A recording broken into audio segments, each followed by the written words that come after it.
ፊተኛ ኑሯችንን እየለበስን እንደሚያታልል ምኞት የሚጠፋውን አሮጌውን ሰው እናስወግድ።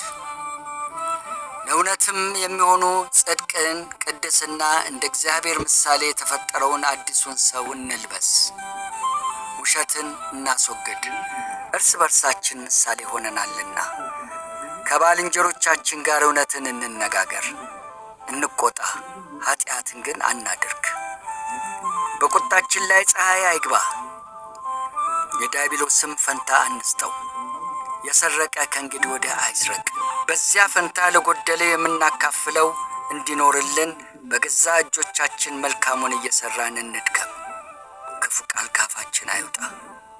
መራርነትና ንዴት፣ ቁጣም፣ ጩኸትም፣ መሳደብም ሁሉ ከክፋት ሁሉ ከኛ ዘንድ ይወገድ። እርስ በርሳችን ቸሮችና ርኅሩኆች እንሁን። እግዚአብሔርም ደግሞ በክርስቶስ ይቅር እንዳለን እኛም ይቅር እንባባል።